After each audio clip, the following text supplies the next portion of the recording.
Então, né, pessoal, o senhor Campos Neto está meio sumido aqui do canal, né, mas o Campos Neto, de fato, está no seu último ano de mandato, aí, nos seus últimos meses, à frente da presidência do Banco Central. Não, ele não vai ser reconduzido ao cargo pelo Lula. Sem dúvidas, o Lula vai querer colocar um homem dele lá nesse cargo, tá fazendo isso até, tá querendo fazer até com a Vale, né, que nem é uma empresa estatal, que dirá com o Banco Central, que é apenas uma autarquia, né? Pelo menos por enquanto, porque o Campos Neto está querendo deixar como a sua herança para o Banco Central, né, o seu legado, uma PEC, um projeto aqui de emenda constitucional, que daria mais liberdade para o Banco Central, transformaria esse órgão, né, essa autarquia atualmente, em uma empresa pública, né, com muito mais autonomia, com um orçamento ali com mais liberdade e tudo mais, e que, obviamente, tiraria mais o Banco Central das garras do governo, do Poder Executivo.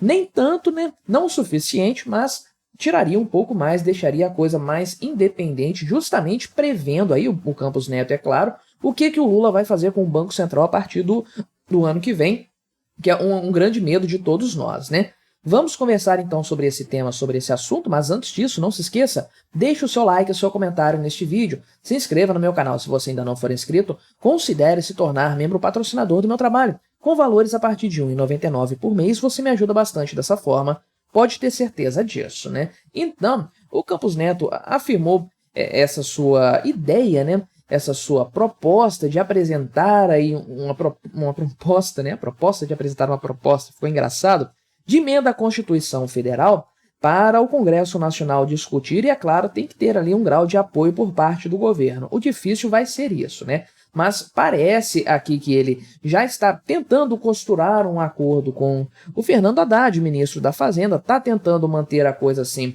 um pouco mais no diálogo, né? Conversando ali com o governo para ver quais são as possíveis críticas que o governo vai fazer aí a respeito dessa PEC, né? Ele considera isso um início de debate aqui, né? Um esqueleto ainda do tema, né? E supostamente a ideia que seria ter um texto que o governo vai apoiar, que o Senado entenda que é um texto bom e que seja bom para o Banco Central também, né? Difícil é conseguir conciliar todas essas ideias, né? Conciliar o que é bom para o Banco Central, o que é bom para o governo Lula. Difícil ter as duas coisas ao mesmo tempo se a gente partir dos pressupostos a respeito do Banco Central, né? Qual que é a função dele, qual que é o objetivo, que é a política monetária e tudo mais, né? O Lula não está muito preocupado com essas questões de política monetária, a gente sabe muito bem. A coisa dele realmente é fazer o voo da galinha na economia brasileira, né? Então, de acordo com o que o Campos Neto afirmou numa entrevista que ele deu hoje, né, domingo, dia 3 de março, o dia que eu estou gravando esse vídeo,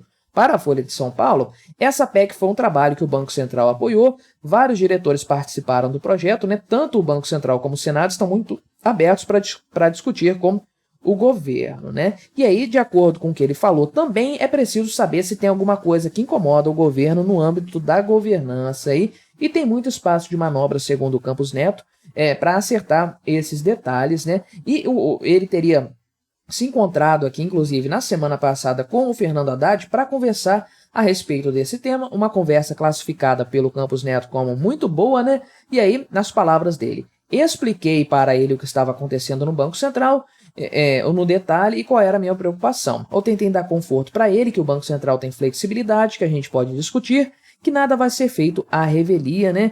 E, de acordo com ele, então, com Campos Neto, é importante o governo estar de acordo com a proposta, que é um avanço institucional para o Brasil, né? E coloca o Banco Central e o país em um nível superior. E aí, de fato, parece até que alguns diretores do Banco Central estariam endossando essa proposta, né? Sendo que existem vários diretores aí que foram indicados pelo Lula, né? Todos os diretores, na verdade, aqui estariam de acordo com essa proposta que foi apresentada, incluindo os 4 aqui que foram indicados pelo atual governo, né? Como o Galípolo, o Gabriel Galípolo, né? Meu xará, Gabriel, que é o nome que o pessoal trata como provável próximo presidente do Banco Central em substituição ao Campos Neto a partir de 1º de janeiro do ano que vem, que é muito mais um homem do Lula, com certeza, né? E, então, de acordo com o que o Campos Neto falou, esses diretores, todos ali, o seu board, né, aqueles que estão mais próximos dele, que tem mais poder de decisão dentro do Banco Central,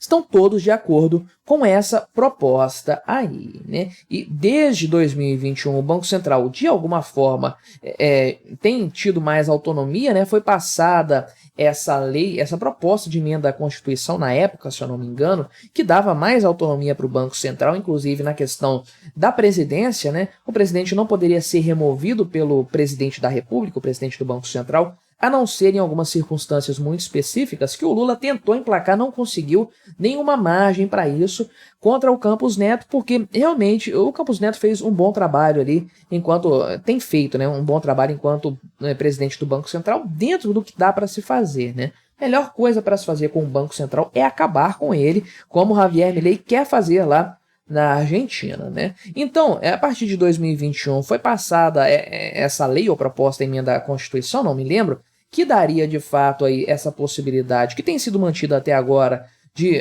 um mandato do presidente do Banco Central atravessar um mandato presidencial. Então o Lula precisou aí ficar 2 anos com um presidente do Banco Central que ele não gosta, que ele não queria e que segurou bastante as rédeas para que a coisa não fosse tão bagunçada, né? Tudo bem.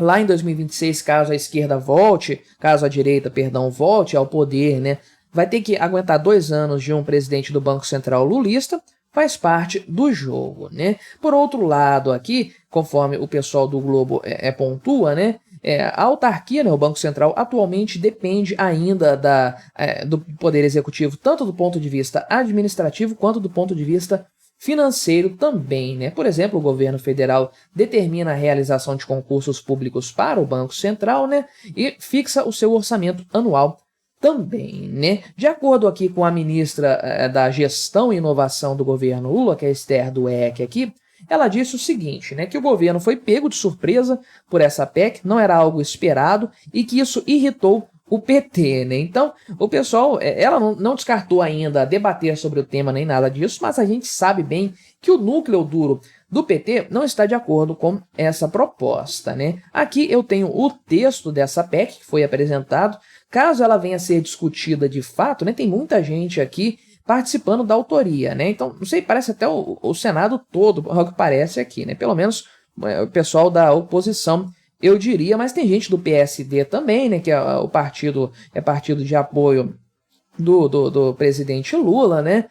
De fato União Brasil também. Então, acho que só não tem gente do PT nessa redação aqui. É claro, né? Eles não seriam tão doidos assim de bater de frente com o Lula, mas tem muita gente apoiando, né? E a ideia é basicamente a seguinte: é uma emenda à Constituição, né? Artigo 164 da Constituição, e de fato o parágrafo 4 desse artigo constaria com a seguinte redação: o Banco Central é instituição de natureza especial com autonomia técnica, operacional, administrativa, orçamentária e financeira, organizada sob a forma de empresa pública e dotada de poder de polícia, etc. aqui, né? Ou seja, transformaria de autarquia o Banco Central para uma empresa pública aí, com a sua capacidade de ter autonomia de gestão interna, uma gestão contábil, orçamentária aí, e seria supervisionada diretamente pelo Congresso Nacional. Ou seja, não estaria mais debaixo do guarda-chuva do Poder Executivo, né? Embora tenha a questão ainda, é claro, de indicação de cargos, a lei de chefia e tudo mais, mas seria algo independente do Poder Executivo, né? Inclusive tem aqui a ideia de como o orçamento se daria, né? O próprio Banco Central geraria o seu orçamento ali, as suas verbas, enfim, é um projeto muito interessante aqui, mas que está no começo ainda. O Campos Neto falou que é um esqueleto sem dúvidas, né? Mas a ideia aqui, com certeza, do atual presidente do Banco Central é justamente deixar um legado aí do seu mandato, conferindo ao Banco Central uma autonomia muito grande em relação a este governo Lula e qualquer outro governo que venha no futuro, o que dá uma margem de manobra muito maior para esse banco.